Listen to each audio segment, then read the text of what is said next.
this is a perfect segue into our first audience question, which is going to come from Alexandra Miller from Delaware County, main section right there. Hi, Alexandra. Hello. Hello, Madam Vice President, Representative Cheney. Hi there. Thank you for taking my question today. My name is Alex. I have a 7-year-old son and a wonderful 72-year-old mother who is suffering from dementia and requires full-time care. My son is in 2nd grade, my mother is in a nursing home, and I work full-time.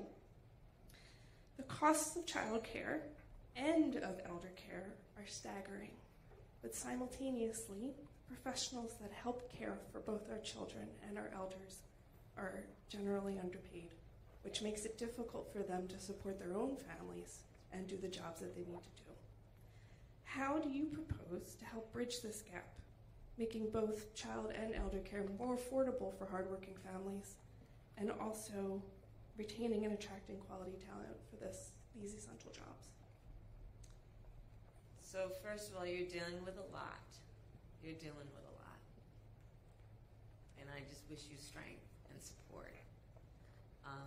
You are a part of what we call the sandwich generation, which are those parents and children who are right in the middle.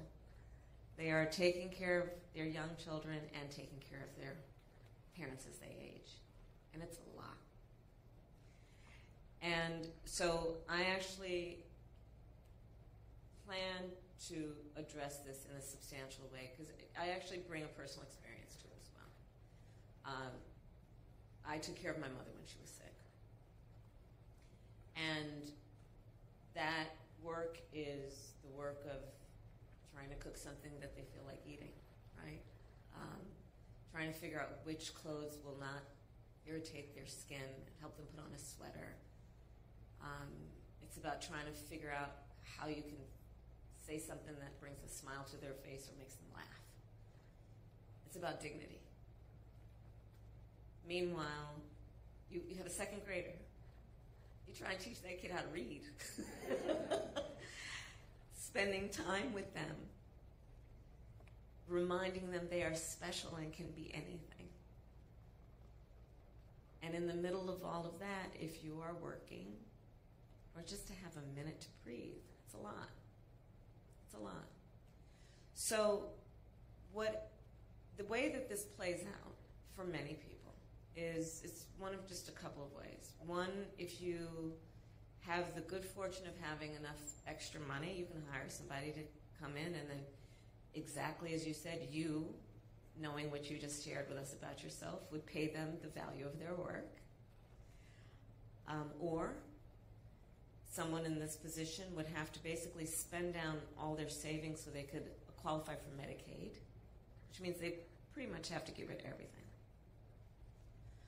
Or they have to quit their job, which means one less income in their household. And this issue for me is a matter of dignity. Yours, your parents, and the well-being of your child.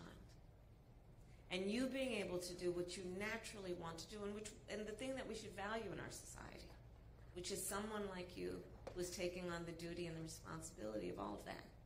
So my plan is that instead of those scenarios I just mapped out, we will restructure it so that Medicare covers the cost of in-home health care for your parent so that they can be at home and you can then have the assistance with someone who can help prepare that meal, help them get dressed, and you can still give that baby of yours all the love that they deserve, and you can have sanity in the process, and everyone can have dignity. And so this is my approach, which is let's just look at this as let's just come at it from common sense, by the way. It's just common sense. And what is a common sense practical approach to doing this? Because when you are able to be productive, we all benefit, by the way. When that child is able to have a parent who is able to help them with their reading and remind that child that they are special, we are all going to benefit from that.